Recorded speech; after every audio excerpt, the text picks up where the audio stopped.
Kita awali berita pertama pemirsa. Satuan Reserse dan Kriminal Reskrim Polres Polewali Mandar berhasil mengamankan 6 orang pelaku penipuan investasi sawah di Polewali Mandar, Sulawesi Barat.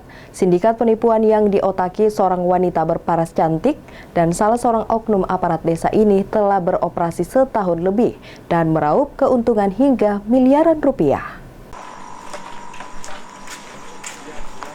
Beginilah saat 6 pelaku, 3 diantaranya adalah perempuan, diamankan aparat kepolisian reserse dan kriminal Polres Polewali Mandar. Para pelaku penipuan investasi sawah bodong ini langsung menjalani pemeriksaan.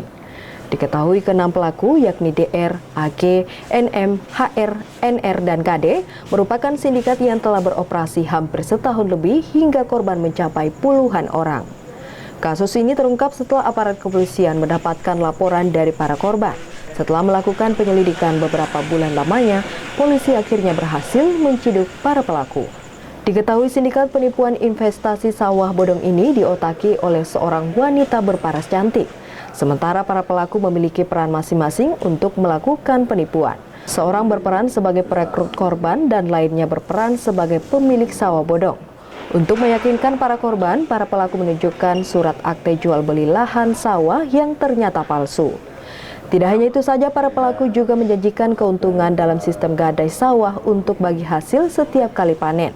Pelaku bahkan menjanjikan jika selama 2 tahun dana yang digunakan dari korban akan dikembalikan secara utuh hingga para korban pun tertarik. Namun lahan sawah yang diakui pelaku adalah sawah milik orang lain.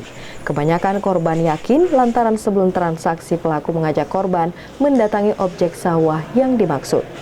Setiap korban menyetor dana investasi sebesar 100 hingga 200 juta rupiah hingga total kerugian mencapai miliaran rupiah.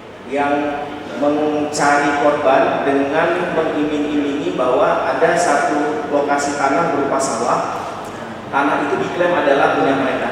Nah, yang mana diinvestasikan kemudian akan mendapatkan untung manakala nanti saat sawah itu sudah panen. Nah, sehingga korban ini tergiur dengan janji atau iming-iming tersebut, padahal tanah atau sawah tersebut adalah milik orang lain. Selain wanita, dari 6 pelaku tersebut, salah satunya adalah oknum aparat desa yang bertugas sebagai pemalsu surat akte jual beli dan keterangan dari pemerintah setempat. Saat ini polisi masih terus mengembangkan kasus dengan modus yang sama dengan mengejar para pelaku lainnya, termasuk 2 orang yang saat ini telah ditetapkan DPO. Dari Polewali Mandar, Husar Sainal, iNews melaporkan.